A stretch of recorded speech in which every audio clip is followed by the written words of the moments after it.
There are two kinds of stroke centers, primary and comprehensive. A primary stroke center, a good example is Howard County General Hospital. We are a community hospital. We give intravenous TPA, so in your arm. That's the initial therapy. We are set up because we're closest to most people. And across the state of Maryland, there's very few places where you're more than an hour away from a primary stroke center. So we diagnose and we do the initial treatment. If after you receive the intravenous TPA, you need more advanced treatment involving the catheters that are brought up into the brain to remove the clots, that's a very specialized technique. There's only certain kinds of physicians who can do that, and that is by definition done at a comprehensive stroke center, of which there's several in Maryland, and they tend to be the large university hospitals. They also do aneurysm surgery, which is different from a community hospital. So they really cover all the bases: neurosurgery, neurology, interventional radiology, rehabilitation medicine, everything.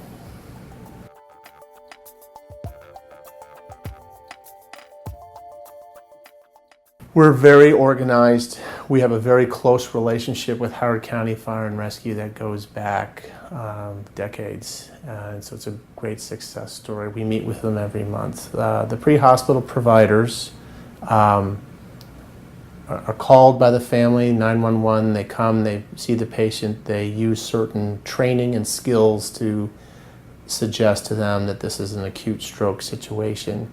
And then they're on the radio telling the emergency room that they're on the way. And then that activates the brain attack team. As soon as you come in by ambulance to the emergency room after a very quick vital sign assessment, they're going to take you right back to the CAT scanner, because that's the key test. And we get that quickly. Then you'll come back to one of the acute sort of emergency parts of the hospital. We call them trauma bays. And the team is going to be all around you, because we have the goal of having everything we need to know and ready to make the decision, TPA or not, within 30 minutes. So that means the CAT scan, the IV, the blood test, getting the story, examining the patient, and then we have the neurologists in what's called a teleradiology relationship. They can see your CAT scan. The emergency medicine physicians are very highly trained. They can do the exam. And then they confer on the phone and determine TPA or no TPA. And we've been doing this since, as an organization, since 2008.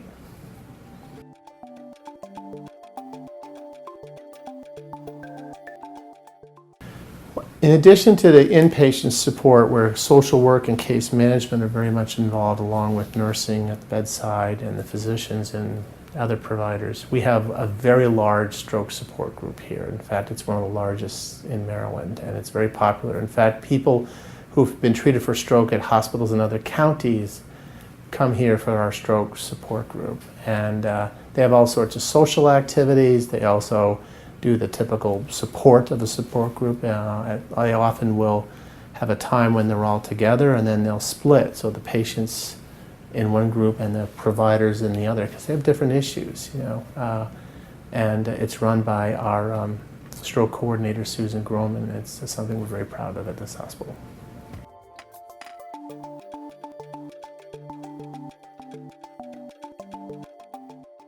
Well, I was involved in it from the beginning. When we first started out, there had been some intravenous TPA been given, but the state had just announced that they were going to start to certify centers. The president of the hospital at the time, Mr. Broccolino, called me up and said, I want to be a certified stroke center. And we went through the process of becoming certified, which we achieved in 2008. We actually give more intravenous TPA than Johns Hopkins Hospital itself. That's a testament to other people of our county. People in this county have learned about it, and they hit 911. You can't give the drug unless the patient or the family starts the process. And then that close relationship with Howard County Fire and Rescue. And that was a big successful story for years. The new difference is this comprehensive stroke center designation, so that if the IV TPA doesn't work fully, we're on the phone with Hopkins neurology and interventional neurosurgery, interventional radiology, and you're in a helicopter and you're going downtown if we can get in under the window, typically within 6 hours. and to try to use these clot retriever devices.